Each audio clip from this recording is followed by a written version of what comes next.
మాలో పని చేయనట్లుగా సహాయం చేయమని దేవా, నీ వాక్యము వెల్లడొకట తోడని వెలుగు కలిగిన ఉన్నారు గనక వెలుగైన నీ వాక్యం నన్ను మమ్మల్ని అందరినీ వెలిగించినట్లుగా చేయమని మంచి బోధకుడు వాక్యోపదేశకుడై మా మధ్యన నిలిచిన యేసుస్వా పేరట అడిగి వేడుకొనుచున్నా మా పరమ తండ్రి, ఆమేన్.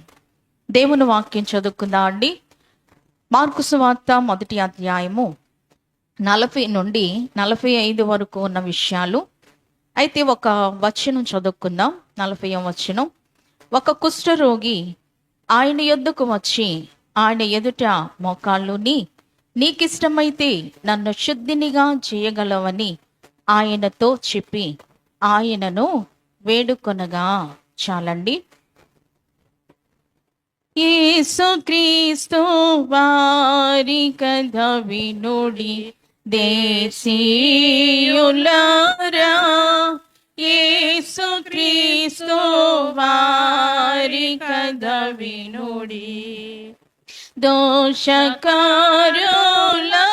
రక్షింప దోషములంటని రీతిగానే దాసుని రూపంబుతో మన ధరణిలో వెలసిన దేవుండో యేసుక్రీస్తు వారి కథ వినుడి దేశీయులారా,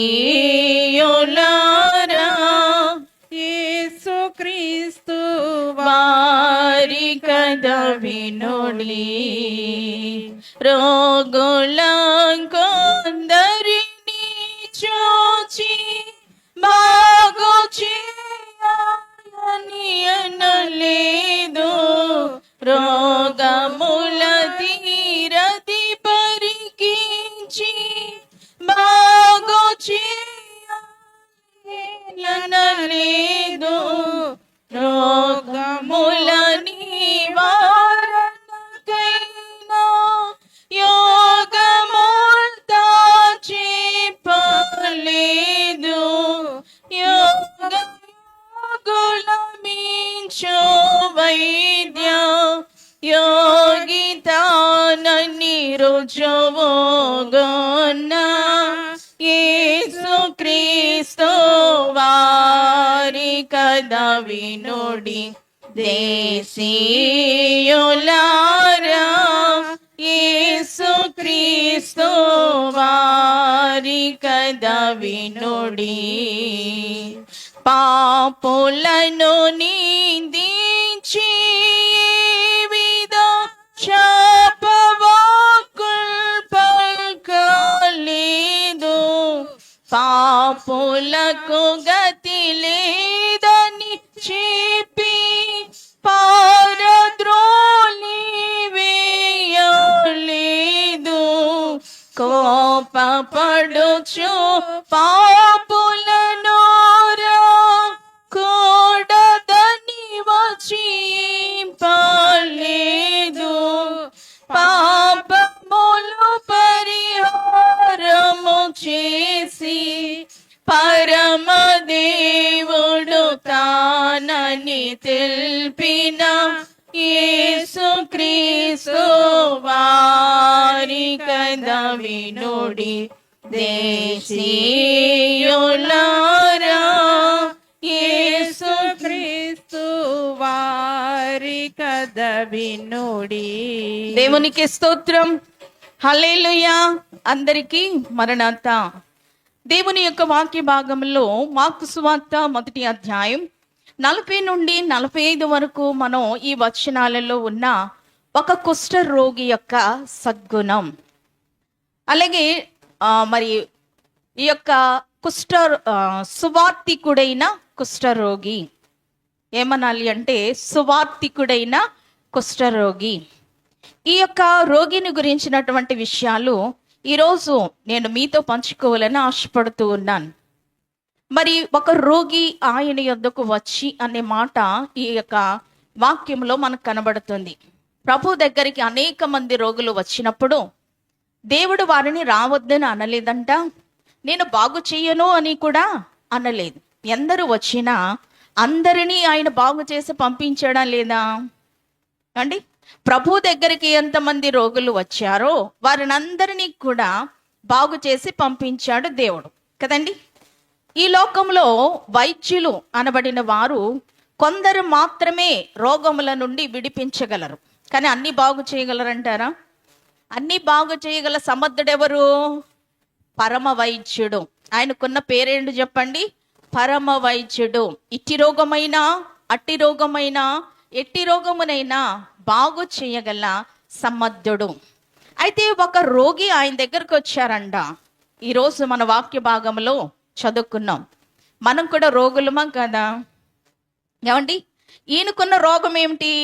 కుష్ఠరోగం. మరి మనకున్న రోగం ఏమిటి? పాపరోగం. అది కనబడేది, ఇది కనబడింది. అవునా? కుష్ఠరోగం అనేది కనబడుతుంది. ఈ పాపరోగం అనేది కనబడుతుందా? పైకి చక్కగా ఉంటాం, కానీ లోపల పాపము కదండి. కాబట్టి పైకి కనబడే రోగం ఈయనకుంది, కనబడని రోగం మనకుంది. అయితే ఆ రోగి దేవుని దగ్గరకు వచ్చినప్పుడు బాగుపడిన లక్షణాలు ఆయనలో ఉన్నాయి. అయితే ఈ యొక్క కుష్ఠరోగిలో ఉన్న సద్గుణాలేంటి? ఈ రోగి ఎలాగూ సువార్తికుడయ్యాడు అని మనం గనక ఆలోచిస్తే ఆయనలో ఉన్నటువంటి కొన్ని వినయ లక్షణాలు అనగా సద్గుణాలు మనం చూచినప్పుడు ఒక 7 కనబడుతూ ఉన్నాయండి. మరి మీరు తర్వాత ఇంటికెళ్ళి ధ్యానం చేసుకోండి, చదవండి, అందులో ఎన్నున్నాయి అనేది మీకు అర్థమవుతుంది. అయితే ఈ రోజు యొక్క వాక్య భాగమును మనం గమనించినప్పుడు ఈ యొక్క రోగిని గురించి మనం మాట్లాడుకుంటున్నాం. కుష్ఠరోగము. ఈ కుష్ఠరోగము అనేది ఉంటే అతడు ఇంటికి వేరుగా ఉండాలి, సమాజానికి వేరుగా ఉండాలి కదండి. కొన్ని రోగాలు ఉంటే మరి ఒకటి మన జీవితంలో రోగాలు ఉన్నప్పుడు ఇంటిలోనే ఉంటాం, కానీ ఈ కుష్ఠరోగం అనేది ఉన్నదనుకోండి మన జీవితంలో, దానివల్ల మనం ఎవరికి దూరం అవుతాం? ఇంటి వారికి దూరం అవుతాం, సమాజానికి దూరం అవుతాం. బైబిల్ గ్రంథంలో అనేక మంది కుష్ఠరోగులు ఉన్నారు, కానీ ఈ యొక్క కుష్ఠరోగి మాత్రం సువార్తికుడిగా కనబడుతూ ఉన్నాడు. గనుక ఈ యొక్క కుష్ఠరోగి ఆ రోగము నుండి ఎలా విడుదల పొందడానికి గల ఆయన చేసినటువంటి పనులేంటి అనేది మనం గమనించినప్పుడు ఆ పనులు కూడా మనం ఈరోజు మనం గనుక చేస్తే మన జీవితంలో ఉన్న పాపము కూడా ఏమవుతుంది? పారిపోతుంది, తొలగిపోతుంది. అయితే మనం నేర్చుకోవలసినటువంటి విషయాలు ఏంటి అంటే, ఒక కుష్ఠరోగి ఆయన యొద్దకు వచ్చి, ఇక్కడ ఆయన అనే మాట మనం చూస్తూ ఉన్నాం. ఎవరు చెప్పండి? ఆయన అనగా మనం ఎవరు జ్ఞాపకం చేసుకోవాలి ఏమండి? 100వ కీర్తనలో ఏమనుంది? ఆయన మనలను పుట్టించెను, మనము ఆయన వారము, ఆయన ప్రజలము, ఆయన మేపిడి గొర్రెలము అని ఉంది. కాబట్టి సృష్టికర్త ఆయన. అందుకే ఎవరైనా మరి చుట్టాలుగానే వచ్చినప్పుడు ఈయన ఎవరండి అని అడుగుతారు. స్త్రీని, యజమానురాలను అడుగుతారు. ఏముంటుంది ఆమె? తన భర్త విషయంలో ఏముంటుంది చెప్పండి? పేరు పెట్టి చెప్తుందా, లేక ఏముంటుంది? మీ యొక్క ఇంటి యజమానులు ఏమని పిలుస్తారు? ఇతరులకు పరిచయం చేసినప్పుడు ఏమంటారు? ఈయన మా ఆయన అంటారా లేదా? వాడండి వీడండి అంటారా? అనరు కదా, మర్యాదగా పిలుస్తారు కదా కదండి. ఇప్పుడు మనలో ఎవరిని ఆయన అంటే ఎవరు చెప్పండి? భర్త. భర్త అనగా భరించేవాడు. యెషయా గ్రంథం 54:5 ఏముంది? నిన్ను సృష్టించిన వాడు నీకు భర్త అయి ఉన్నాడు. యజమానుని మనం ఆయన అని ఎలాగూ సంబోధిస్తామో, మనలను సృష్టించిన వాడు మనకేమై ఉన్నాడు? భర్త అయి ఉన్నాడు. భర్త అనగా భరించేవాడు. మరి దేవుడు కూడా భరిస్తున్నాడా లేదా? ఏమంటే ఆయన భరిస్తున్నాడా లేదా? మన భారం అంతా భరిస్తున్నాడు. మన పాప భారం, మన శిక్ష భారం, మన వ్యాధి భారం ఆయన భరిస్తూ ఉన్నాడు. కాబట్టి ఇక్కడ ఆయన వాత్సల్యత కలిగినటువంటి వాడు అని బైబిల్ చెప్తూ ఉంది. కాబట్టి ఈ యొక్క కుష్ఠరోగి ఎవరి దగ్గరకు వచ్చాడు? భరించి ఆయన దగ్గరకు వచ్చాడు కదండి. ఈ భరించి ఆయన దగ్గరకు వచ్చి ఆయన అంటున్న మాట, ఆయన చేస్తున్నటువంటి కార్యములలో ఒకటి ఆయన. ఈ ఆయన అంటే ఎవరు అని మనం గమనించాలి అంటే దేవుడు.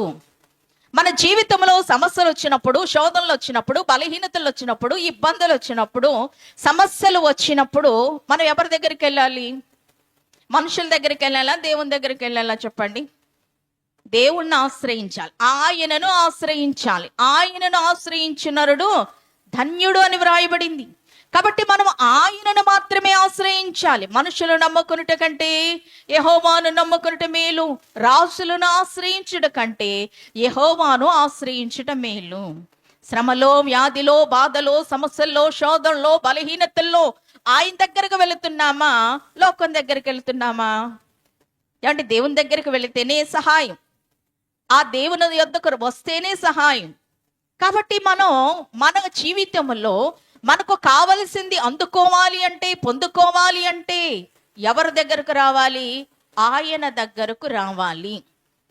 ఆయన యొద్దకు రండి, అప్పుడు ఆయన మీ యొద్దకు వచ్చెను. యాకోబు పత్రికలో మనం చదువుతున్నాం, ఆయన యొద్దకు రండి, అప్పుడు ఆయన మీ యొద్దకు వచ్చెను. యాకోబు పత్రిక 4వ అధ్యాయం 7వ వచనములో. ఇప్పుడు ఈ కుష్ఠరోగి ఆయన యొద్దకు వచ్చాడు. ఎవరి దగ్గరకు వచ్చాడు చెప్పండి? ఆయన యొద్దకు వచ్చి అనే మాట ఇక్కడ కనబడుతుంది. ఆయన యొద్దకు వచ్చాడు. కాబట్టి దేవుని యొద్దకు మనం వస్తే దేవుడు ఎవరి దగ్గరకు వస్తాడు? వారి దగ్గరకు వస్తాడు. అవునా కదా? చెప్పండి. ఎక్కడ ఇద్దరు ముగ్గురు నా నామమందు కూడి ఉందరో వారి మధ్య నేను ఉంటానని సెలవిచ్చాడు కదా దేవుడు. కాబట్టి ఈ కుష్ఠరోగి మొదట ఆయనను తలంచుకున్నాడు. రెండవది ఆయన ఎదుట మనం ఎవరి ఎదుట ఉండాలి? ఆయన ఎదుట, ఆయన ఎదుటకు రావాలి.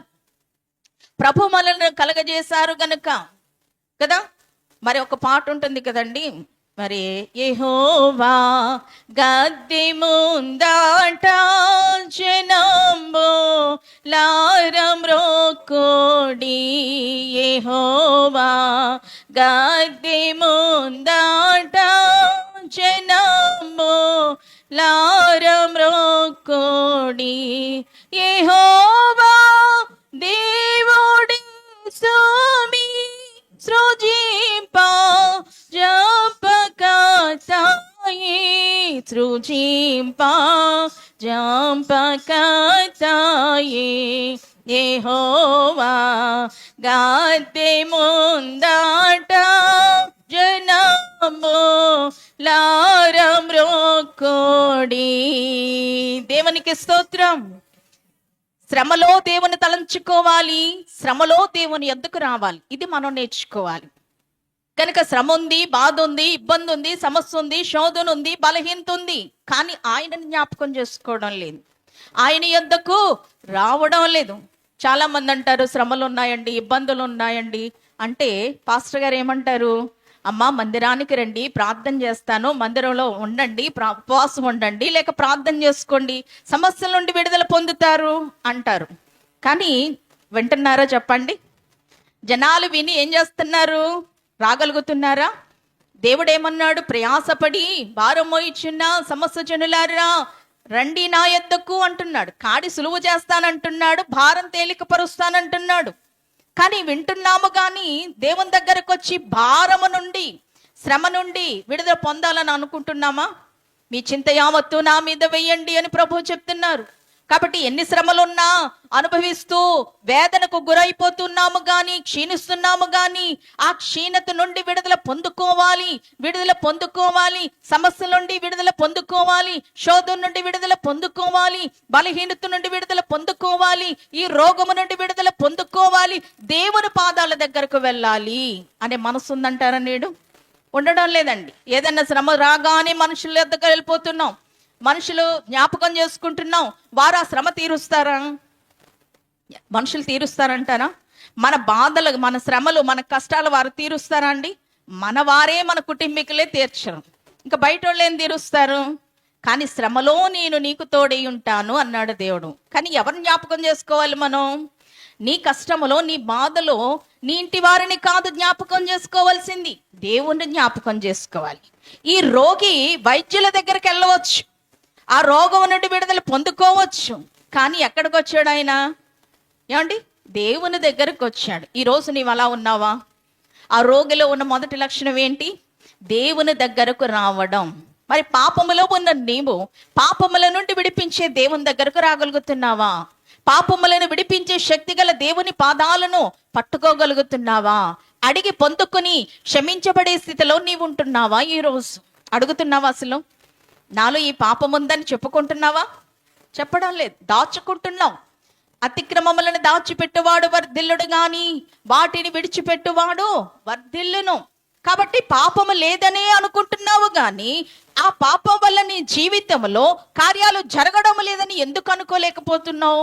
ఈరోజు మనం ఎలా ఉన్నాము అంటే, నాలో ఏ పాపం లేదు, ఎందుకంటే నేను ప్రార్థన చేసుకుంటున్నాను, వాక్యం చదువుకుంటున్నాను, గుడికి వెళ్తున్నాను, ఉపవాసం ఉంటున్నాను, కానుకలు ఇస్తున్నాను, ఇదే అనుకుంటున్నావు. ఇది మాత్రమే సరిపోతుందా భక్తికి? ఏం కావాలి చెప్పండి? పాపము నుండి విడుదల పొందుకోవాలి, క్షమించబడాలి ప్రతి వ్యక్తి. కాబట్టి రోగం తరమబడాలి అంటే రోగానికి కారణమైన పాపం ముందు తరమబడాలి, తొలగించబడాలి. కాబట్టి పాపము నుండి విడుదల పొందుకోవాలి అంటే మనము ప్రభు పాదాలు ఖచ్చితంగా పట్టుకోవాలి. కాబట్టి ఈ యొక్క రోగి కారణము ఏంటి అంటే రోగము విడుదల పొందాలి అని అనుకుని వచ్చాడు దేవుని సన్నిధికి.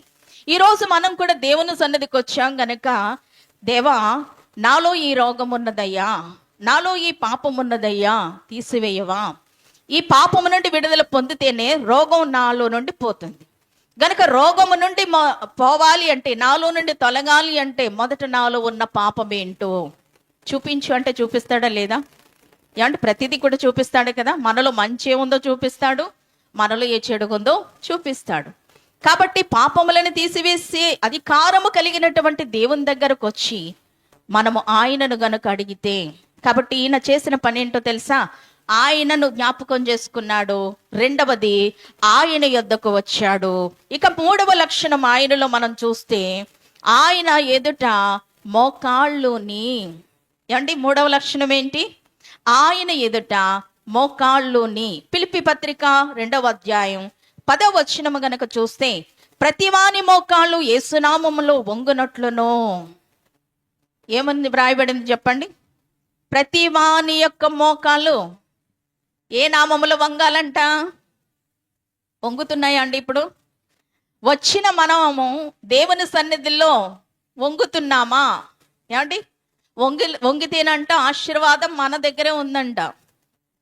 భూమికి మోకాళ్ళకి ఉన్నంత తేడాలో ఉందంట ఆశీర్వాదం. అంటే అందుకోవాలి అంటే ఏం చేయాలి? వంగాలి. ఏం వంగాలి? ఎవరి నామములో వంగాలి? యేసయ్య నామములో వంగాలి. వంగుతుందండి? మోకరించండి అంటే ఏమంటున్నావు? మోకాళ్ళ నొప్పులండి అంటున్నావు. చూడండి సాతానుడు ఎంత తెలివైన వాడంటే, మరి మోకాళ్ళు వేస్తే కార్యాలు జరుగుతాయని ఆ మోకాళ్ళలోనే ఏం పెట్టాడు? నొప్పి పెట్టాడు కదా. ఆ నొప్పి వల్ల ఏం చేస్తున్నాం మనం?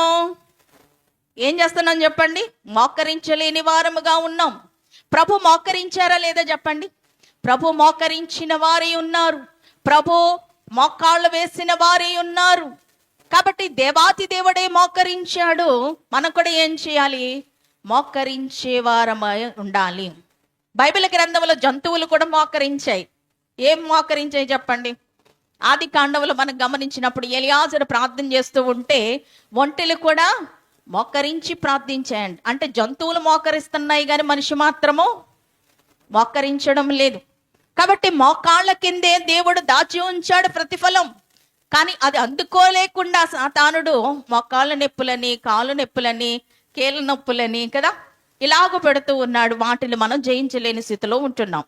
కాబట్టి దినదిన జీవితంలో దేవుని దగ్గరకు వచ్చిన మనం ఏం చేయాలి? ఈ వ్యక్తి రోగి అయి ఉన్నాడు కానీ ఏ అనుభవాన్ని కలిగి ఉన్నాడు? మోకరించే అనుభవాన్ని కలిగి ఉన్నాడు. నేడు క్రైస్తవులమైన మనం, విశ్వాసులమైన మనం ఏ అనుభవాన్ని కలిగి ఉండాలి? ఒకటి ఆయనను కలిగి ఉండే అనుభవం, ఆయన ఎదురుకు వచ్చే అనుభవం, ఆయన ఎదుట మోకాళ్ళు వేసే అనుభవము మనము కలిగి ఉన్నామా? కాబట్టి కలిగి ఉండాలి. మోకాళ్ళు వేసే అనుభవాన్ని కలిగి ఉండాలి. మంచము దిగగానే మొదట మోకాళ్ళుని మన తండ్రిని తలంచుకొనుట అన్ని పనుల కంటే మించిన పని. చెప్పండి, ఎవరైనా ఒక అధికారి దగ్గరకు వెళ్ళినప్పుడు ఏం చేస్తాం అండి? కుర్చీలో కూర్చుంటామా? కూర్చోం కదా. ఆయన వచ్చే వరకు నిలబెడతాం. లేదంటే ఆయన వచ్చారనుకోండి, కొంతమంది సాగిలి పడేవారు ఉంటారు, నమస్కరించేవారు ఉంటారు. మరి దేవుని ఎదుట మనం ఏం చేయాలి? ఆయన సహాయము చేసే వరకు, ఆయన సమాధానం ఇచ్చే వరకు, మనల్ని ఆదుకునే వరకు, మనకు జవాబు ఇచ్చే వరకు కూడా ఆయన ఎదుట మనం మోకరించే వారంగా ఉండాలి. నేడు మోకరించడం లేదు గనుక కార్యాలు జరగడం లేదు. కాబట్టి ఈ యొక్క రోగిలో ఉన్న అనుభవం ఏమిటి అంటే మోకరించే అనుభవం. నాకు రోగం ఉంది కదా, నేను ఎలా మోకరించును అన్నాడా? మనమైతే ఏమండి, ఈ సమస్య ఉంది కదండి, మోకాళ్ళు వెళ్ళలేకపోతున్నాను, నిలవబడలేకపోతున్నాను అంటాం. సమస్య ఉన్న చోట ఆ సమస్యను జయించాలి అంటే మోకరించాలంట. దైవజనులు అన్నారు, మరి మోకరించలేని స్థితిలో ఉన్నావా? ఆ మోకాళ్ళ నొప్పులతో ఉన్నావా? ఆ నొప్పులతోనే మోకరించు, నొప్పులు పోతాయి అన్నారు. కాబట్టి ఏం పోతాయంట? నొప్పులు పోతాయి. కానీ నొప్పి ఉందని మనం ఏం చేయడం లేదు, మోకరించడం లేదు. ఈసారి ప్రయత్నం చేయండి. మోకాళ్ళ నొప్పులు ఉన్నా మోకరించండి. మోకాళ్ళ నొప్పులు లేకుండా దేవుడు చేయగలవాడి ఉన్నాడు. బైబిల్ గ్రంథంలో మోకరించిన వారు వ్యక్తులు కొందరని మనం గమనించినప్పుడు, మరి మార్కు సువార్త 10వ అధ్యాయం 17వ వచనములో 17 నుండి 22వ వచనం వరకు మనం చూసినట్లయితే, మరి మార్కు సువార్త 10వ అధ్యాయం 17వ వచనములో ఇది ఒక యవనస్తుడు నిత్య జీవం కావాలని ఆయన దగ్గరకు వచ్చి మోకరించాడు అని ఉంది. ఇది ఏ మోకాళ్ళు అంటే స్వార్థపూరితమైన మోకాళ్ళు. ఏ మోకాళ్ళు చెప్పండి? రాగానే ఏం చేశాడు ఆయన? నిత్య జీవం కావాలని వచ్చిన యవనస్తుడు ఏం చేశాడండి? మోకరించాడు. అయితే మోకరించగానే ఆయన అంటున్నాడు, నాకు నిత్య జీవము కావాలని అడుగుతూ ఉన్నాడు. మరి నిత్య జీవం కావాలి అంటే ఏం చేయాలి? మోకరిస్తే సరిపోతుందా? దేవుడు చెప్పిన మాటకు విధేయులం అవ్వాలి. దేవుని మాట వినాలి. దేవుడు చెప్పింది చేయాలి. అప్పుడే మనకు ఆశీర్వాదాలు ఉంటాయి. ఈ లోకంలో ఉన్నవి కావాలన్నా, పరలోకంలో ఉన్నవి కావాలన్నా దేవుడు చెప్పింది చేయాలండి కదా. దేవుడు చెప్పింది చేయాలి. ఆయన మీతో చెప్పినది చెయ్యుడి. ఇది ఎవరి అనుభవంలో ఉంటుందో అనుదినం అన్నాను, అప్పుడప్పుడు కాదు. అనుదిన జీవితంలో ఆయన చెప్పింది ఎవరు చేయగలిగే స్థితిలో ఉంటున్నారో వారు ధన్యులు. కాబట్టి ఇక్కడ ఈ యొక్క వ్యక్తి వచ్చాడు, ఏమడుగుతున్నాడు? నిత్య జీవం కావాలి అంటున్నాడు. ఈ నిత్య జీవం అనేది ఎవరు ఇవ్వగలరు? దేవుడు కదా. ఆ పరలోకములో ఉన్న నిత్య జీవం ఇవ్వాలి అంటే దేవునికే సాధ్యం. కాబట్టి ఆ నిత్య జీవం కావాలని ఎవరిని అడుగుతున్నాడు? నేనే మార్గం, నేనే సత్యం, నేనే జీవం అన్న ఆయన్ని అడుగుతూ ఉన్నారు. అయితే ఆయన ఒక మాట అన్నారు, 10 ఆజ్ఞలు పాటించు అని. అయితే ఆయన అన్న మాట ఏంటి? బాల్యము నుండి కూడా నేను వీటిని అనుసరిస్తున్నాను అన్నప్పుడు, అయితే నీకొకటి కొదువుగా ఉంది అని చెప్పి ఆయనతో అన్న మాట ఏంటంటే, నీ ధనము అమ్మి బీదలకిమ్ము అన్నాడు. ఏమన్నాడు చెప్పండి? అంటే ఈ ధనవంతుడు మిగిలిన ఆస్తి గలవాడై ఉన్న యవ్వనస్తుడు వచ్చాడు గాని, మోకరించాడు గాని స్వార్థంతో మోకరించాడు. ఈరోజు దేవుని సన్నిధికి వస్తున్న నీవు స్వార్థంతో మోకరిస్తున్నావా? ఆ యవనస్తుని వలె పరలోకం కావాలని, పరలోక హోదా కావాలని, పరలోకంలో ఉన్న భాగ్యాలు కావాలని స్వార్థంతో ఒకవేళ నీవు మోకరిస్తున్నావేమో. కాబట్టి ఈ లోకములో నీవు దేవుని చెప్పింది చేస్తే దేవుడు పరలోకంలో ఉన్న వాటిని కూడా దేవుడు నీకు అనుగ్రహిస్తాడు. కానీ ఈ యవనస్తుడు చేశాడంటనా, నీకున్న ధనమును అమ్మి. ఇది నచ్చలేదు, అందుకే చిన్నబొచ్చుకొని వెళ్ళిపోయాడంట. ఏం కోల్పోయాడు చెప్పండి? ధనం కావాలనుకున్నాడు కానీ ఆ పరలోకాన్ని దూరం చేసుకున్నాడు. ఏమండి, ధనంతో కొనగలమా పరలోకాన్ని? ధనంతో కొనలేము కదా. పరలోకం వెళ్ళాలి అంటే నీ ధనము నిన్ను తీసుకెళ్తుందా? పరలోకం వెళ్ళాలి అంటే భక్తి అనేది మనం అవలంబించాలి. భక్తి వల్లనే పరలోకం, విశ్వాసం వల్లనే పరలోకం, దేవుని మాట వినడం వల్లనే పరలోకం, ఆయన చెప్పింది చేయడం వల్లనే పరలోకం. వినుట, విశ్వసించుట, ఆజ్ఞకు విధేయులేమనుట, ఈ పనులు 3 చేయువారే పరలోక రాజ్య వారసులు అన్నారు. అనుదిన జీవితంలో విశ్వాసి ఈ 3 పనులు ఎవరైతే చేయగలవారై ఉన్నారో వారిదే పరలోకం. ఇందులో ధనం ఉందా అండి? ధనం లేదు. కానీ వినడం, విశ్వసించడం, ఆజ్ఞకు విధేయులేమనడం, ఈ 3 పనులే ఉన్నాయి. అయితే ఈ 3 పనులలో ఒక పని ఏం చెప్తున్నాడు దేవుడు? నీకున్న ధనమును అమ్మి బీదలకిమ్ము అన్నాడు. ఏమండి, నాకిమ్ము అనలేదు అక్కడ దేవుడు. నీ ధనాన్ని అమ్మి నాకు ఇయ్యయ్యా, నేను సేవ చేసుకుంటాను అనలేదు దేవుడు. కానీ ఏమన్నాడు అక్కడ? బీదల కొరకు ఇమ్మంటున్నాడు. అంటే ఎవరికి సహాయం చేయమంటున్నాడు చెప్పండి? తన ధనాన్ని ఎవరి కొరకు వాడమంటున్నాడు? బీదలకు వాడమంటున్నాడు. ఈ రోజు మనం కూడా ఎలా ఉన్నాము అంటే, దేవుని దగ్గరకు వచ్చి దేవుడు ఇచ్చే వాటిని కావాలనుకుంటున్నాం. అయితే అది నీకు దొరకాలి అంటే ఇప్పుడు నీకున్న సొమ్ము, నీకున్న ఆస్తి, నీకున్నటువంటి ఆ సంపద, ఇదిగో నీ ఇరుగు పొరుగు వారికి సహాయం చేయంటే చేయగలిగే మనసు ఉందంటారా ఎవరికైనా? ఏమంటే బీదలకు సహాయం చేయడం మంచిదా చెడ్డదా చెప్పండి? అది మంచి పనా చెడ్డ పనా? సహాయం చేయడం కదండి. మరి ఎంతమంది ఈరోజు బీదలకు సహాయం చేయగలుగుతున్నారు? ఏమండి, ఇంట్లో వాళ్ళకి సహాయం చేయ, ఇంకా బీద వాళ్ళకి ఏం సహాయం అని అనొచ్చు కదండి. కానీ దేవుడు చెప్తున్న మాట ఏంటో తెలుసా? బీదవారిని సహాయం చేయమంటున్నాడు, అలాంటి వారికి సహాయం చేయమంటున్నాడు. కాబట్టి దేవుడు మరి ఆయన మాట విన్నాడంటారా? దేవుడు చెప్పిన మాట విన్నాడంటాడు యవనస్తుడు? వినలేదండి. నిత్య జయం కావాలనుకున్నవాడు ఏం వదులుకోలేకపోయాడు? ధనాన్ని వదులుకోలేకపోయాడు. ధనము సంపాదించేవారు ఈ ధరణిలోన నిలువబోరు. ధనము సంపాదించేవారు ఈ ధరణిలోన నిలువబోరు. వారు పాము నోట కప్పవలే సాగిపోదురు సమాధికి. వారు పాము నోట కప్పవలే సాగిపోదురు సమాధికి. గనుక నమ్మవద్దు ఈ మాయాలోకం, నమ్మవద్దు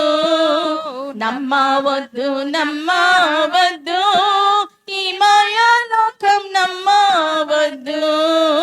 ఆశ చూపి మోసం చేయు ఈ మాయాలోకం, నమ్మవద్దు. దేవునికి స్తోత్రం. హల్లెలూయా. మోసం చేసే ధనము, కీడులోనికి నడిపించే ధనాన్ని కావాలనుకున్నాడు.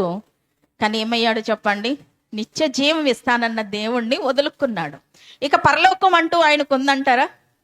ఏమండి, ఆ పరలోకం అనేది ఆయనకు దూరం అయిపోయింది. కాబట్టి స్వార్థపూరితమైనటువంటి మోకాళ్ళు కనబడుతున్నాయి. అలాగే యేసయ్యను కూడా పట్టుకున్న సైనికులు, మత్తయి సువార్త 27వ అధ్యాయం 27వ వచనములో హేళనతో కూడిన మోకాళ్ళు కనబడుతూ ఉన్నాయి. ఒకటి స్వార్థపూరితమైన మోకాళ్ళు, రెండవది హేళనతో కూడిన మోకాళ్ళు. ఏమంటున్నారు ప్రభువుని అక్కడ? చదవండి 27వ అధ్యాయం 27వ వచనములో.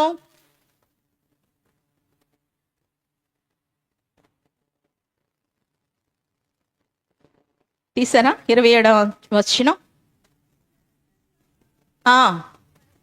సైనికులు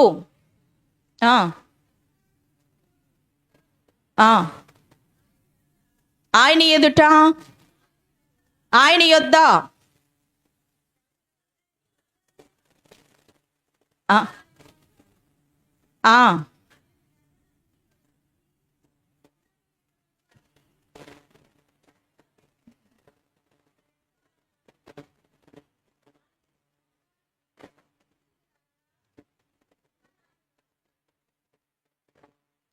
ఆయన ఎదుట మోకాళ్ళుని యూదుల రాజా నీకు శుభమని. పాలుగారు దేహము పైన పాపాత్ముల కొరడాలెన్నో. పాలుగారు దేహము పైన పాపాత్ముల కొరడాలెన్నో. నాట్యమాడినాయి నడివీధులు నడిపాయి. నాట్యమాడినాయి నడివీధులు నడిపాయి. నోరు తెరువలేదా ప్రేమ, బదులు పలుకలేదా ప్రేమ. నోరు తెరువలేదా ప్రేమ, బదులు పలుకలేదా ప్రేమ. ఇది ఎవరి కోసమో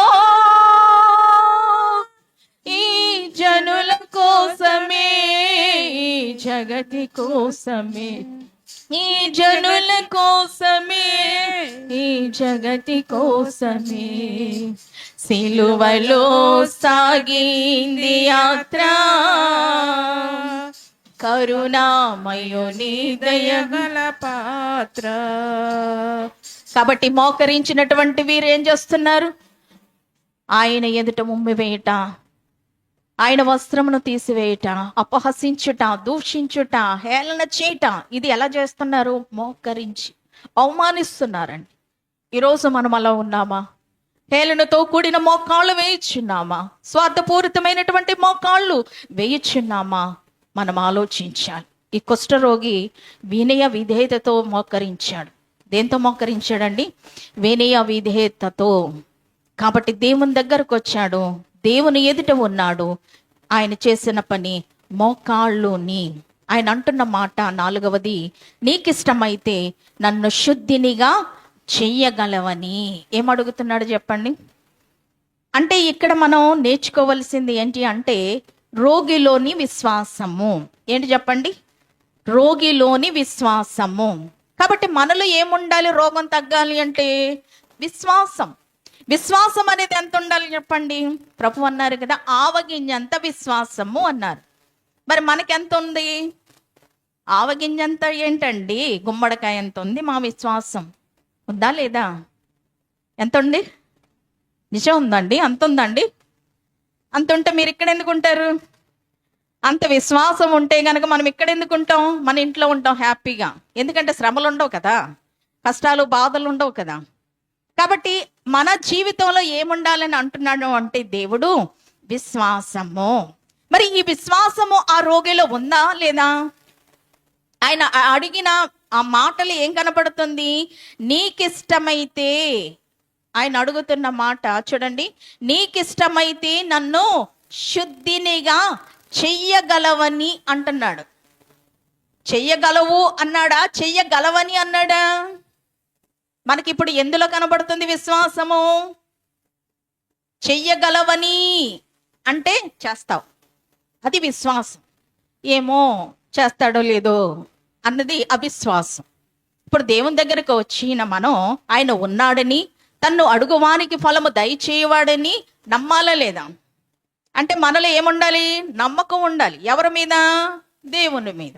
వచ్చిన ఈ రోగి దేవుని మీద నమ్మకం ఉంచాడు కనుక రోగం ఏమైంది? తొలగిపోయిందండి. కాబట్టి మనలో ఉన్న పాపం తొలగాలి అంటే మనం ఏం చేయాలి? విశ్వాసం ఉంచాలి.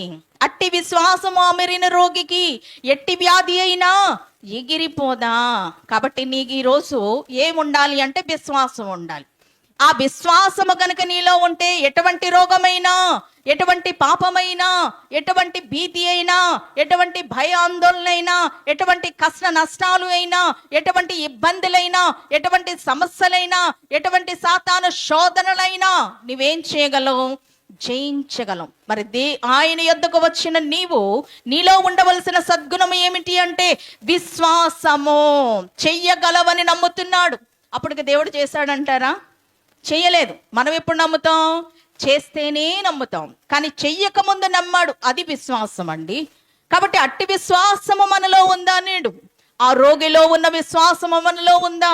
ఆయన అంటున్న మాట ఏంటో తెలుసా? నీకిష్టమైతేనే చెయ్యి, నీకిష్టమైతేనే చెయ్యి. ఈ ప్రార్థన మనం ఎప్పుడైనా చేసామా? ఏమండి చేసామంటారా? నీకిష్టమైతే చెయ్యి నాయన అనం. అంతా మనం అనేసాక నీకిష్టమైతే అంటాం. చివరిగా అలా చేయి, ఇలా చేయి అంటాం. తర్వాత చివరిలో ఏమంటాం? నీకిష్టము. కాబట్టి ఇక్కడ ఈ యొక్క రోగి మొదట అంటున్న మాట ఏమిటి అంటే నీకిష్టమైతే నన్ను శుద్ధినిగా చెయ్యగలవని మాట మాట్లాడినట్లుగా చూస్తున్నాం. ఇక్కడ విశ్వాసం మనకి కనబడుతుంది. అబ్రహాము గారిలో కూడా అదే విశ్వాసం కనబడుతుంది. తన యొక్క ఒక్కగానొక్క కుమారుని దేవునికి ఇచ్చే విషయంలో వెనుకాడలేదు. అక్కడ అంటున్న మాట ఏంటో తెలుసా? మేము మరలా వచ్చి అనే మాట కనబడుతుంది. అబ్రహాం అంటున్న మాట మరలా వచ్చి అంటే నా కొడుకుని నేను బలివ్వను కానీ నా కొడుకుతో పాటు నేను మరలా వస్తాను అని పనివారితో మాట్లాడుతున్నాడు అక్కడ ఆయన అబ్రహాము గారు. మరలా వస్తాం అంటున్నాడు. మరలా వస్తాను అనలేదు, వస్తాము అన్నాడు. అక్కడ ఇద్దరు కనబడుతున్నారు. అలాగే ఇక్కడ కూడా ఈ రోగి అంటున్న మాట ఏంటి? నన్ను శుద్ధినిగా చేయగలవని అంటున్నాడు. కాబట్టి ఆయనలో ఉన్న విశ్వాసము మనము చూడగలుగుతూ ఉన్నాం. ఐదవదిగా ఆయనను వేడుకొనగా. అంటే ఇది ప్రార్థనగా మనకు కనబడుతుంది. ఆయనను వేడుకొనగా ఏం చేస్తాడు? ఆయన వేడుకుంటే జవాబు ఇస్తాడా లేదా? నీవు మొర్రపెట్టుము, నేను నీకు ఉత్తరం ఇచ్చేదను. సమాధానం ఇస్తాడు, జవాబు ఇస్తాడు. విననేరకియుండినట్లు ఆయన చెవులు మందము కాలేదు, రక్షించుటకు ఆయన హస్తము కొరచ కాలేదు. 91వ కీర్తన 14-15 వచనములలో నీవు మొర్రపెట్టము, నేను నీకు ఉత్తరం ఇచ్చేదను. ఇర్మియా 33:3లో కూడా అదే మాట ఉంది. నీవు నాకు మొర్రపెట్టు. దేవునికి మనకి మధ్య మరి ఫోన్ మాట్లాడాలంటే ఇదే నెంబరు. ఏమండి? ఇర్మియా 33:3 ఈ నెంబర్కి కాల్ చేయండి, దేవుడు మాట్లాడతాడు. మాట్లాడుతాడా లేదా? దేవుడు కనబడును, మాట్లాడను. దేవుడు వినే దేవుడు అండి. విననేరకయుండినట్లు ఆయన చెవులు మందము కాలేదు. ఇశ్రాయేలు వెట్టి పనులలో పెట్టిన మొర దేవుడు వినలేదా? వారి మొరను, వారి అంగలార్పును చూడలేదా? వారి కన్నీరును చూడలేదా? ఈరోజు నీవు ఏ రోగంతో, ఏ పాపంతో దేవుని వేడుకుంటున్నావో, దేవుని దగ్గరకు వచ్చావో, దేవుని అడుగుతున్నావో, దేవుని సహాయం కొరకు ఆయన పాదాలు పట్టుకున్నావో, దేవుడు చూస్తున్నాడని మీరు గుర్తించండి. కాబట్టి ఆయనను వేడుకొనగా ఆయనలో ఉన్నటువంటి లక్షణం మనకు కనబడుతుంది. ఒకటి, వేడుకొనడం అంటే దేవుణ్ణి అడగడం, మన అంశాలు దేవునితో చెప్పుకోవడం. కాబట్టి తనకున్న రోగమును చెప్పుకుంటూ ఉన్నాడు. నా మనవిది, నా అంశం ఇది, నాకు సహాయం చేయి అని ఆయన దేవుణ్ణి అడుగుతూ ఉన్నాడు. కాబట్టి దేవుడు సహాయం చేశాడా లేదా? ఇది ఇక్కడ మనకి వేడుకొనడం అంటే సహవాసము కనబడుతూ ఉంది కదండి. ఏం కనబడుతుంది? దేవునికి రోగికి మధ్య ఉన్న సహవాసము. కాబట్టి అడగడం దేవునితో మాట్లాడడం, వాక్యం చదవడం దేవుడు మనతో మాట్లాడడం అనేది మనకు గుర్తించాలి. వానితో అనేను. కాబట్టి దేవునికి ఇష్టమా కష్టమా? మనం బాగుపడడం ఇష్టమా కష్టమా? ఇష్టం. కాబట్టి మరి మనం బాగుపడాలి అంటే మనకు కష్టం. ఎందుకు? దేవుని దగ్గరికి వెళ్ళాలి, దేవునితో చెప్పుకోవాలి. అన్ని బాధలు ఎవడ పడతాడు? ఒక 100 రూపాయలు 200 ఇస్తే హాస్పిటల్కి వెళ్తే రోగం తగ్గుతుంది. కానీ దైవజనులు అన్న మాట ఏంటో తెలుసా? రోగి అంట వైద్యునికి ఇచ్చే సమయం దేవునికి గనక ఇవ్వగలిగితే మందు లేకుండానే జబ్బులు మాన్పివేయగలవాడు అన్నారు. ఏమండి? ఈ పరమ వైద్యుడు ఏం చేయగలడు? మందు లేకుండానే. ఏమన్నా మందేశాడు ఆయనకి రోగానికి? ఏం వేయలే.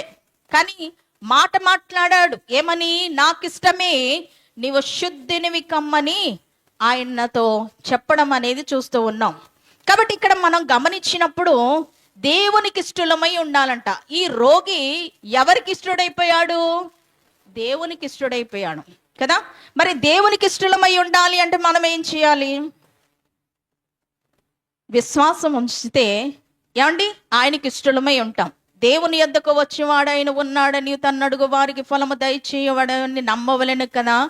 కాబట్టి మనము దేవుని యొద్దకు వచ్చినప్పుడు ఆయన మన మనవి వింటాడు అనే విశ్వాసం మనలో గనుక ఉంటే ఆయనకు మనము ఇష్టలుముగా మారుతాం. భూమి మీద భక్తులే ఆయనకి ఇష్టలు, వారు శ్రేష్ఠులు అని కీర్తన గ్రంథం 16వ అధ్యాయం 3వ వచనములో మనం చూస్తూ ఉన్నాం.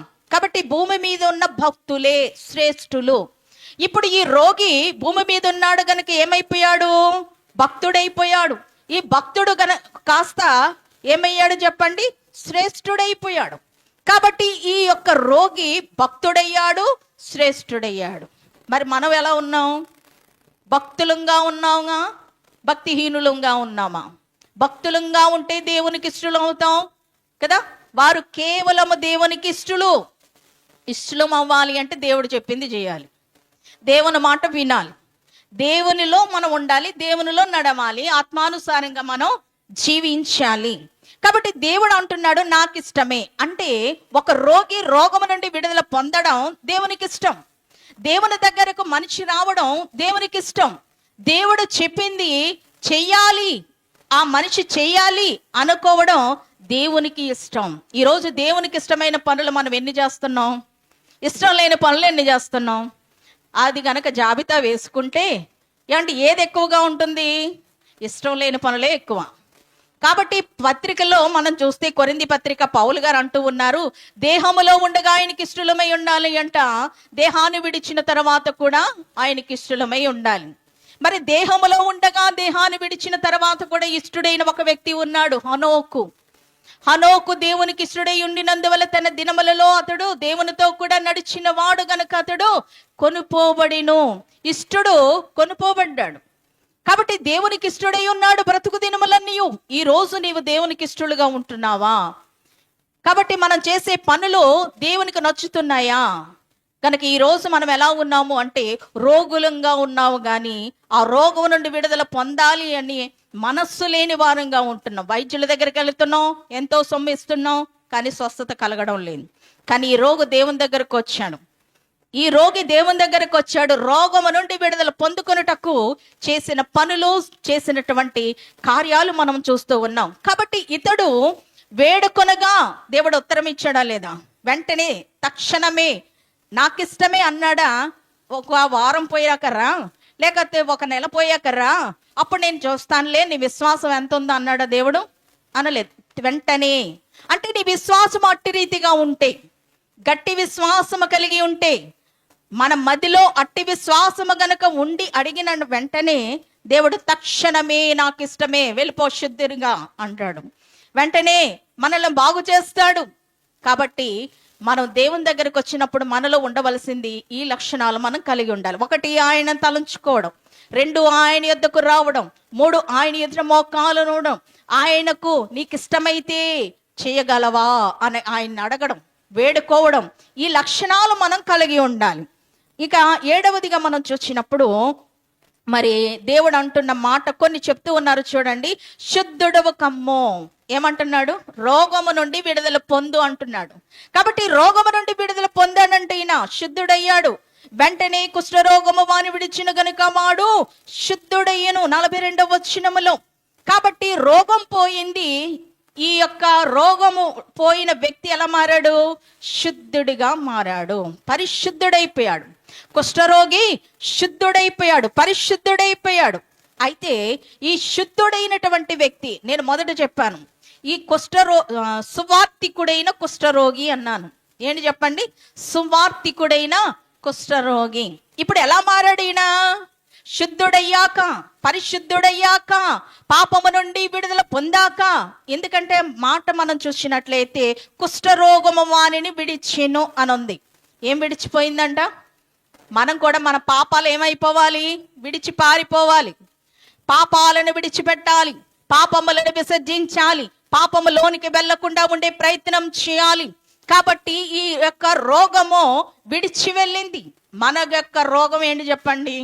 పాపరోగము. ఈ పాపరోగాన్ని విడిచిన తర్వాత మనము కూడా చేయవలసిన కొన్ని పనులున్నాయి. ఏమిటి అంటే మనలను మనం శుద్ధి చేసుకోవాలి. ఏం చేసుకోవాలి చెప్పండి? దేవుడు మనల్ని శుద్ధి చేస్తాడు, మనలను మనము కూడా ఏం చేసుకోవాలి? శుద్ధులము కావాలి, శుద్ధి అవ్వాలి. మాటలో, చూపులో, వినికిడిలో, ఊహల్లో, ఉద్దేశంలో, నడకలలో, పడకలలో మనము శుద్ధి కలిగి ఉండాలి. ఎందుకంటే దేవుడు పరిశుద్ధుడై ఉన్నాడు గనుక. నేను పరిశుద్ధుడనై ఉన్నాను గనుక మీరును పరిశుద్ధులై ఉండాలి అంటున్నాడు దేవుడు. గనుక మనం ఎలా ఉన్నాం? అపరిశుద్ధులముగా ఉన్నామా? శుద్ధులముగా ఉన్నామా? ఆలోచించండి. సమాధులు ఎలా ఉంటాయి? పైకి బాగానే ఉంటాయి, లోపల కుళ్ళు ఉంటుంది. మనం అలా ఉన్నామా? పైకి పరిశుద్ధంగా, లోపల కుశుద్ధంగా ఉన్నామేమో. జాగ్రత్త. దేవుడు లోపల అంతరంగాన్ని చూస్తాడు, బహిరంగ రంగాన్ని కూడా చూస్తాడు, బహిరంగ స్థితిని కూడా దేవుడు చూస్తాడు. కాబట్టి ఈ రోగిలో ఉన్న లక్షణాన్ని మరి దేవుడు చూస్తున్నాడు, పరిశుద్ధినిగా చేశాడు. మరి శుద్ధినిగా చేసిన తర్వాత ఆయన ఒక మాట మాట్లాడుతున్నారు చూడండి. ప్రభు అంటున్న మాట 44వ వచనములో, కానీ నీవు వెళ్ళి వానికి సాక్షార్థమై నీ దేహముని యాజకునికి కనపరుచుకుని నీవు శుద్ధుడవైనందున మోషే నియమించిన కానుకలను సమర్పించమని వానికి ఖండితముగా ఆజ్ఞాపించెను. శుద్ధుడైన తర్వాత ఆ వ్యక్తి చేయవలసిన పనులేంటి? మందిరానికి వెళ్ళడం. ఎవరికి కనబరచాలంటే తన దేహాన్ని? యాజకునికి కదా. ఇప్పుడు నీవు శుద్ధుడవయ్యావు, నీ ఇంటికి వెళ్ళు అన్నాడా దేవుడు? అనలేదు. కానీ ఎక్కడికి వెళ్ళమంటున్నాడు? దేవుని ఇంటికి వెళ్ళి దేవుని ఇంటిలో ఉన్న యాజకునికి దేహాన్ని కనబరిచి సాక్ష్యమివ్వు అంటున్నాడు. సాక్ష్యమేనా, ఇంకా ఏమన్నా చెప్పాడా? మరి ఎంతమంది దేవుని సన్నిధిలో సాక్ష్యం ఇస్తూ కానుకేస్తున్నారు? సాక్ష్యం చెప్తారు కానీ కానుకేరు. కొంతమంది సాక్ష్యమే చెప్పరు. అంటే వారి జీవితంలో దేవుడు ఏం చేయలేదని. కానీ ఇక్కడ దేవుడు ఖండితంగా ఆజ్ఞాపించాడంట ఆ వ్యక్తికి. ఏమని? నీవు మందిరానికి వెళ్ళు, నీ దేహమును సాక్షార్థంగా కనబరచు, మోషే నియమించిన కానుక సమర్పించు అన్నాడు. గనుక మన జీవితంలో మనం అలాగూ ఉన్నామా? రోగముల నుండి విడుదల పొందిన వ్యక్తి దేవుని సన్నిధికి వచ్చి దేవుని అడిగిన వెంటనే యాజకుడు ప్రార్థన చేసిన తర్వాత ఆ వ్యక్తి స్వస్థత పొందినప్పుడు అతడు మరలా ఇంటికి వెళ్ళిపోతున్నాడే తప్ప దేవుని ఇంటికి వచ్చి మరలా సాక్ష్యం ఇస్తున్నాడు అంటారా? 10 మంది కుష్ఠరోగులు శుద్ధులైనారు, కానీ ఒక్కరు మాత్రమే దేవుని సన్నిధికి వచ్చి ఏమంటున్నాడు? ఆయన దేవునికి వందనాలు చెప్తున్నాడు. నాయనా, నన్ను శుద్ధినిగా చేసావు, నీకు వందనాలని దండం పెడుతున్నాడు. మరి మనం ఎలా ఉండాలి? ఆ తమ్మండుగురు వలె ఉండాలా? ఈ ఒక్కని వలె ఉండాలా? చెప్పండి. ఈ ఒక్కని వలె మనం ఉండాలి. శుద్ధుడయ్యారు కానీ ఆ అందరూ కూడా దేవుని సన్నిధికి వచ్చి తన దేహాన్ని కనబరుచుకోలేదు, సాక్ష్యం ఇవ్వలేదు, దేవుని సన్నిధిలో సమర్పించుకోలేదు. కానీ ఈ వ్యక్తి వచ్చి దేవుని సన్నిధిలో సాక్ష్యం ఇస్తున్నట్లుగా మనం చూస్తున్నాం. చూడండి, ఇతడు వెళ్ళాడు, తన దేహాన్ని కనపరుచుకున్నాడు, మరి దేవుడు చెప్పిన మాట ఆయన విన్నాడు. అయితే ఆయన చేసిన మరొక పని 45వ వచనంలో, అయితే వాడు వెళ్ళి దానిని గూర్చి విస్తారముగా ప్రకటించుటకు ఏం చేశాడు చెప్పండి? మామూలుగా ప్రకటించాడా? విస్తారంగా ప్రకటించాడా? విస్తారముగా ప్రకటించుట. మరి నేడు దేవుని ద్వారా మేలు అనుభవించిన నీవు క్రీస్తుని గురించి ఇతరులకు సాక్ష్యం ఇస్తున్నావా? ఇతరుల ఎదుట నీ జీవితంలో దేవుడు నీకు చేసిన అద్భుతాల గురించి చెప్పగలిగే స్థితిలో నీవు ఉంటున్నావా? మాట్లాడగలిగే స్థితిలో నీవు ఉంటున్నావా? సాక్ష్యం ఇవ్వగలిగే స్థితిలో ఉంటున్నావా? కొంచెం కింద మంచం కింద పెట్టినట్టు నీ దీపం పెడుతున్నావా? అలాగే ఉన్నారు చాలా మంది. దేవుడు ఎన్ని చేయడం లేదండి, ఎన్నో చేస్తున్నాడు, ఎన్నో అద్భుతాలు చేస్తున్నాడు, ఎన్నో మేళ్లు చేస్తున్నాడు, దిన గండాల నుండి తప్పిస్తున్నాడు, అపాయముల నుండి తప్పిస్తూ ఉన్నాడు, ప్రమాదాల నుండి తప్పిస్తున్నాడు, ఎన్నో చిక్కులు, శోధనలు, బలహీనతల నుండి నిన్ను విడిపిస్తున్నాడు. విడిపించిన దేవుని పట్ల నువ్వు చూపాల్సిన కృతజ్ఞత ఉన్నదా? నిండు కృతజ్ఞత చూపుతున్నావా? వందనాలు చెల్లిస్తూ ఉన్నావా? కానీ దావీదుల అనుభవం కనబడుతుంది. నా ప్రాణమా యెహోవాను సన్నిధించి, మన అంతరంగమున సమస్తమా ఆయన చేసిన ఉపకారములలో దేనిని మరొకవాన్ని దేవుని పట్ల కృతజ్ఞత చూపిన వ్యక్తిగా కనబడుతూ ఉన్నాడు. ఈరోజు మేలు పొందుతున్నాం, మేలు అనుభవిస్తున్నాం, కానీ సాక్ష్యం ఇవ్వగలుగుతున్నావా? దేవుడు నా పట్ల ఈ అద్భుతం చేశాడండి, మీ పట్ల కూడా చేస్తాడండి, దేవుడిని ఆశ్రయించండి అని చెప్పగలుగుతున్నావా అండి? విస్తారముగా ప్రకటించడంట. విస్తారముగా ప్రకటించడమే కాదు, ఆ సంగతి ప్రచురము చేయటకును ఆరంభించెను. ఏం ఆరంభించాడు? రోగి ఆరంభించాడు. రోగము నుండి విడుదల పొందిన వ్యక్తి శుద్ధుడైన తర్వాత తన జీవితంలో తన పని చేసుకున్నాడా, దేవుని పని చేశాడా? ఈరోజు మనం దేవుని పని చేస్తున్నామా, మనల పనులు మనం చేసుకుంటున్నావా? ఆలోచించండి. దేవుని పని ప్రక్కన పెట్టి మన పనులలోనే మనం నిమగ్నమైపోతూ ఉన్నాం. ఈ వ్యక్తి రోగము నుండి విడుదల పొందిన తర్వాత తన పనులు తాను చేసుకుంటూ ఉండొచ్చు, సాక్ష్యం ఇవ్వని అవసరం లేదు. కానీ సాక్ష్యం ఇచ్చాడు అంటే దేవుని పట్ల ఎంత వినయ విధేయతలు ఉన్నాయో నేర్చుకోనండి. అతనిలో ఉన్న సద్గుణాలు, అతనిలో ఉన్న సంస్కారం, అతనిలో ఉన్న సద్భక్తి మనము చూడగలుగుతూ ఉన్నాం. రోగిలో ఉన్న భక్తి ఈరోజు రోగము లేని నీలో ఉన్నదా? పాపము లేని నీలో ఉన్నదా?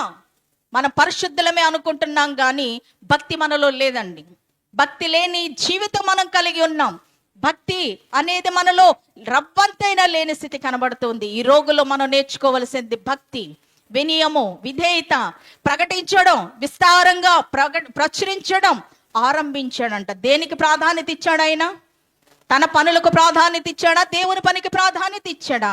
ఆలోచించండి. తన జీవితంలో ఆ భాగ్యాన్ని ఇచ్చిన దేవుని కొరకు పని చేయడానికి తన దేహాన్ని వాడుకుంటున్న వాడై ఉన్నాడు. దేవునికి స్తోత్రం, హల్లెలూయా. తన దేహముతో దేవుని కనపరిచాడు. తన యొక్క జీవిత దినములను దేవునికి అంకితం చేశాడు. ఆ వ్యక్తి ఆరంభించాడు అంటే అంటే కొనసాగించాడు అని అర్థం.